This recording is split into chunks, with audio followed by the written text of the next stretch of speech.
Hello, I am Yogesh. आप देख रहे हैं सरल ज्ञान। आज देखेंगे हम लोग जो शासन व्यवस्था देख रहे हैं झारखंड का, उसमें से आज देखेंगे मांझी परगना शासन व्यवस्था। इससे पहले हम लोग अपलोड कर चुके हैं मुंडा शासन व्यवस्था, नागवंशी शासन व्यवस्था, पढ़ा पंचायत शासन व्यवस्था। ठीक है, तो आज जो हम लोग देखेंगे वो है मांझी परगना शासन व्यवस्था। ठीक है, तो चलिए आइए देखते हैं। संथाल जनजाति शासन व्यवस्था को मांझी परगना शासन व्यवस्था कहा जाता है। ठीक है, यानी क्या कहा गया कि जो संथाल जनजाति जो झारखंड में रहती है, इसकी जो शासन व्यवस्था को मांझी परगना शासन व्यवस्था के नाम से जाने जाते हैं। ठीक है, एग्जाम के द्वारा पूछा जा सकता है कि मांझी परगना शासन व्यवस्था किस जनजाति की शासन व्यवस्था है, तो ये संथाल जनजाति की शासन व्यवस्था है। ठीक है, जैसे मुंडा जाति की जो जनजाति की जो शासन व्यवस्था है उसको मुंडा शासन व्यवस्था बोलते थे। ठीक है, जो पढ़ा जो पंचायत शासन व्यवस्था, जो उराव जनजाति का जो शासन व्यवस्था था उसको पढ़ा पंचायत शासन व्यवस्था बोलते थे।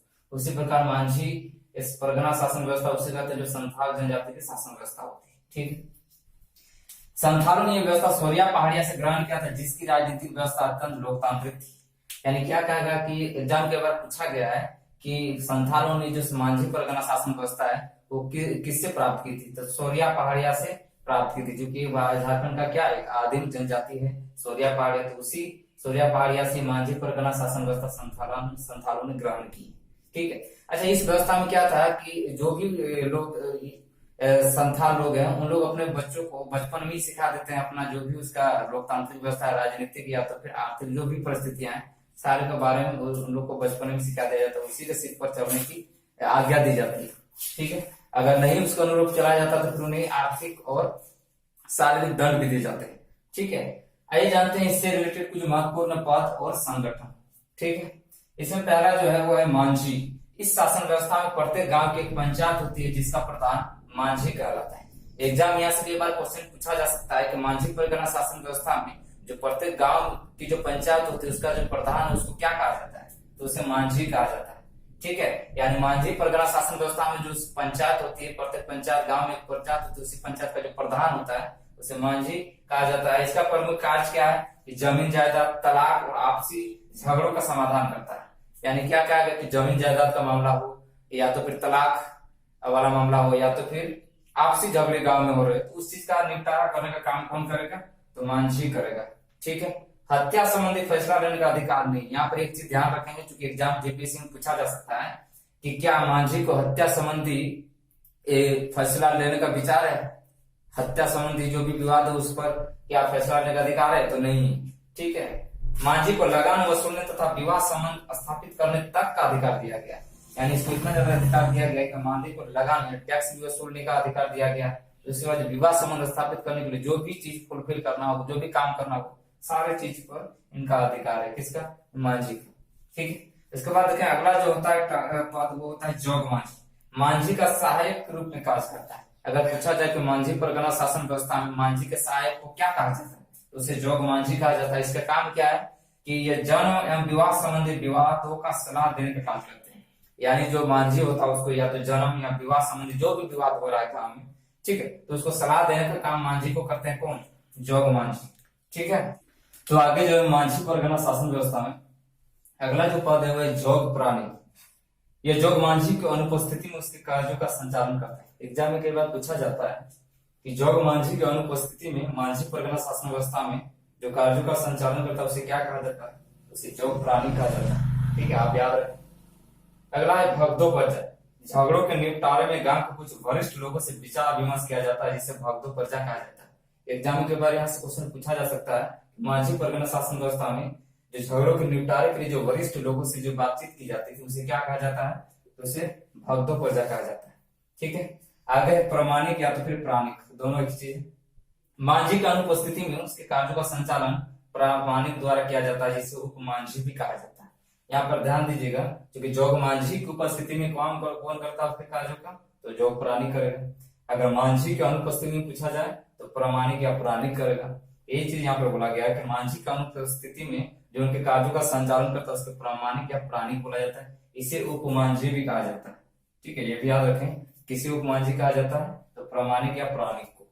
ठीक, आगे गुणेत या गौरायत। ठीक है, मांझी के सचिव के रूप में कार्य करता है। एग्जाम यहाँ क्वेश्चन ऐसे पूछ सकता है कि मांझी परगना शासन व्यवस्था में मांझी के सचिव के रूप में कार्य करने वाले व्यक्ति को क्या कहा जाता है, उसे गौड़ेत या गौड़ायत कहा जाता है। ग्रामीणों को किसी उत्सव या कार्यक्रम की जानकारी पहुंचाने का कार्य गुड़ायत द्वारा ही किया जाता है। ये आमतौर पर जो भी झारखंड के जो विधि व्यवस्था है उसमें गुड़ायत का बहुत ज्यादा इंपॉर्टेंट रोल है कि जब भी उत्सव हो या कार्यक्रम कोई ऑर्गेनाइज करना हो तो उस केस में ही पूरा गांव में संदेश भेजने का काम करता है या कार्यक्रम की जानकारी पहुंचाने का काम कौन करेगा, तो गुड़ायत करेगा। या गांव के परिवारों से संबंधित सूचनाएं भी एकत्रित करता है। ये भी ध्यान रखें क्योंकि गांव से रिलेटेड जो भी हर परिवार से रिलेटेड सूचनाएं भी इन्हीं के पास होती है, गुड़ायत के पास। ठीक, उसके बाद आगे जो है वह लासेर टंगा। यह गांव की प्रहरी की भांति कार्य करता है जो बाहरी आक्रमण से गांव की सुरक्षा करता है। यानी अगर पूछा जाए मांझी परगना शासन व्यवस्था में, ठीक है, गांव के प्रहरी के रूप में जो कार्य करता है उसे क्या कहा जाता है, तो लासेर टंगाई कहा जाता है। जो बाहरी लोग जो गांव में कोई आक्रमण करने वाले हैं या करते हैं झगड़ा, उस केस में क्या करेंगे, लासेर टंगा क्या करता है, गांव के प्रहरी की भांति कार्य करता है मांझी परगना शासन व्यवस्था। अगला जो है चौकीदार, या पुलिस की भांति कार्य करता है। या मांझी के आदेश अनुसार किसी व्यक्ति को या किसी आदमी को गिरफ्तार कर सकता है। एग्जाम में क्वेश्चन क्या पूछेगा यहाँ से कि मांझी परगना शासन व्यवस्था में मांझी का आदेश अनुसार पुलिस की भांति जो कार्य करता है वो किसी आदमी को गिरफ्तार कर सकता है, तो उसे क्या कहा जाता है, तो चौकीदार कहा जाता है। ठीक है, मांझी परगना शासन व्यवस्था में चौकीदार की काम क्या होती है कि जो मांझी जो उसको आदेश देगा उस व्यक्ति को क्या कर देगा, वो गिरफ्तार कर देगा।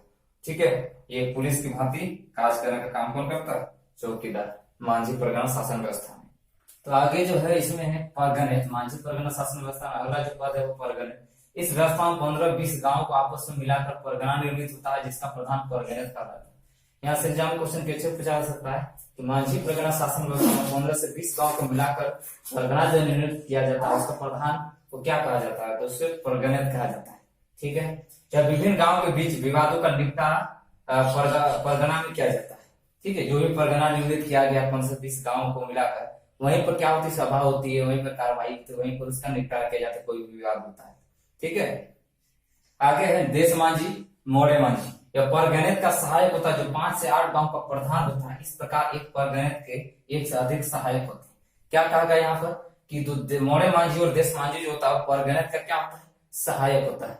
ठीक है, और ये जो सहायक है 5 से 8 गांव का क्या होता है, प्रधान होता है। यानी मांझी परगना शासन व्यवस्था में 5 से 8 गांव का जो प्रधान होता है वही क्या करता है, परगनित का सहायक के रूप में कार्य करता है, जिसे देश मांझी या मोड़े मांझी के नाम से जाना जाता है। इस प्रकार एक परगनित में एक से अधिक क्या होते हैं, मांझी होते हैं, देश मांझी या मोड़े मांझी। ठीक है, ये आपको याद रखना। जो मामला मांझी द्वारा नहीं सुलझ पाता उसे देश मांझी को भेज दिया जाता है, तो देश मांझी के पंचायत को अनसुलझे मामलों को परगनित को भेज दिया जाता है। यहाँ पर देखिए नीचे से लेकर ऊपर के स्तर पर जैसे भारत में अर्थव्यवस्था है, जिस तरह से यहाँ पर स्थिति है उसी सिचुएशन को लोकतांत्रिक व्यवस्था में जो है वही यहाँ पर भी लागू किया होता है। क्या कहा कि जो मांझी के द्वारा जिस प्रॉब्लम का अगर निपटारा नहीं हो पाता तो उसको देश मांझी को भेजा जाता है। ठीक है, और जो देश मांझी के द्वारा भी नहीं होता है उस मामले का निपटारा तो वो सीधे परगनित को भेज दिया जाता है। ठीक है, आगे है दिसुम परगना। यह परगनित से उच्च स्तर पर अवस्थित है। जिन मामलों का निपटारा परगनित की सभा में नहीं होती उसे दिसुम परगनित का स्थानांतरित किया जाता है।